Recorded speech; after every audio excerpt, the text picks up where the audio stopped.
Sono andato tempo fa in un manicomio a visitare una mostra dei quadri dipinti dai stessi ricoverei. Dopo averne visto diversi, a mia attenzione all'esteta colpia da un quadro completamente verde, non che ha niente, solo verde. E lì descianco che ha l'autore, un matto. Io domando, scusa, cosa rappresenta il quadro che c'ha l'effetto? O mi ha risposto, una gallina capitò gran. Ah, e o gran? A se la sapitò. E a gallina ha visto che non è più gran, a se ne ha neta.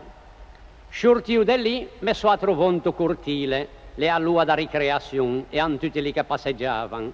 Che ne ha un che passeggiava qui in passin da caffè in man. Cosa che serve con l'affare lì che c'ha l'ante mango dito? O mi ha risposto, per passare il tempo. Che ne ha un altro che mangiava una banana senza levare a scorsa. Perché c'hanno che leva a scorsa? Cosa che leva, mi ha risposto, intanto so sa cosa che è dentro. Ho visto che stanno facendo dei travaggi d'ampliamento e difetti l'intera che ha sacchetti di cemento, ferro, eccetera, eccetera. Un di quelli ricoverei mi ha detto, stia attento quando passa vicino a quel cemento, perché è armato.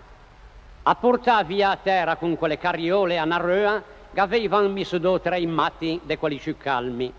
Che ne ha un che invece di tenere la carriola dritta come gli altri, o l'aveva inversata e o la nava su e su con la carriola inversa.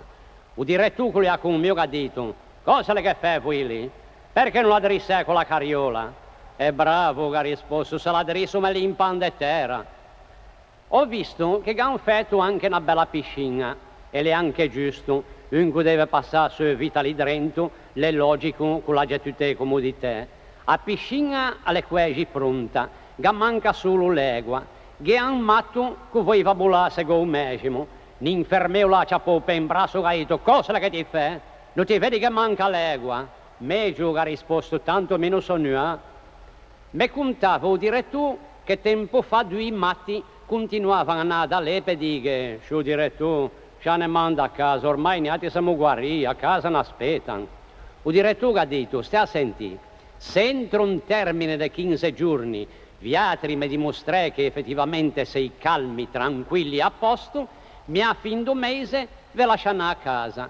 Naturalmente questi due che l'hanno messa tutta, se sono dimostrati calmi, tranquilli, e il direttore a fin d'un mese ho fatto il biglietto o la lasciai sciortì. Sono sciortì che le ha un po' tardi e non ghiaccio dei mesi per poi partire. Così hanno deciso di dormire in albergo. Han pigiato una stanzetta con due lettini e si sono a dormire.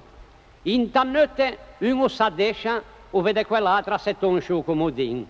Cosa è che ti fai lì? Niente, faccio da lampadina. Naturalmente questo si impressionò e senza farsi una corsa, un'altra telefonò direttore del manicomio. Pronto? Parlo con il direttore? C'ha la mia che non che siamo, un mio amico comincia a tornare a giocare. Perché? Cosa la combinò? Le tutta la notte con le assetton sul comodino dice che fa da lampadina. Non te ne fa corse, o manda a pigiare subito. No, cioè non manda a pigiare subito, cioè manda a pigiare domani mattina, se non mi arresto oscuro. Naturalmente o la manda a pigiare tutti e due e che sono anche un'uova.